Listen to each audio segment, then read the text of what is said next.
अस्सलाम वालेकुम, कैसे हैं आप। आज मैं आपके लिए फालसे का शरबत की रेसिपी लेकर आई हूँ। ये शरबत बहुत ही फ़ायदेमंद होता है। ये सख्त गर्मी और लू में सन स्ट्रोक से महफूज रखता है और प्यास बुझाता है। चलते हैं अपनी रेसिपी की तरफ। यहाँ फालसे मैंने लिए हैं 1 पाव। इनको लेकर मैंने अच्छी तरह धो लिया था। अब मैं इसमें ऐड करूँगी शुगर 2 टेबलस्पून। आप चाहें तो कम या ज़्यादा इसमें डाल सकते हैं। साथ ही मैंने इसमें डाला है रूह अफ़ज़ा। रूह अफ़ज़ा भी आप अपने टेस्ट के हिसाब से इसमें ऐड कर सकते हैं। अब मैं डालूंगी पानी। यहाँ 2 ग्लास पानी मैं ऐड करूंगी। साथ ही मैं डालूंगी क्यूब्स।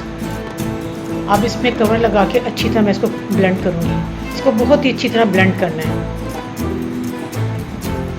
यह हमारा फालसे का शरबत ब्लेंड हो चुका है। अब मैं इसको निकाल के स्ट्रेन करूंगी। फालसे में विटामिन ए, बी, सी, फुलाद, कैल्शियम और बेशुमार अज़ा पाए जाते हैं।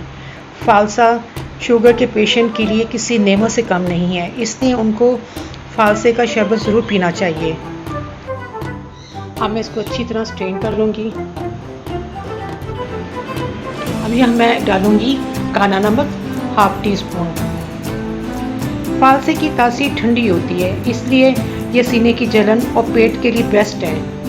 अगर आपको ये मेरी रेसिपी अच्छी लगे तो मेरी रेसिपी को लाइक, शेयर, सब्सक्राइब ज़रूर कीजिए और एक अच्छा कमेंट दें। अगली वीडियो तक के लिए अल्लाह हाफिज़।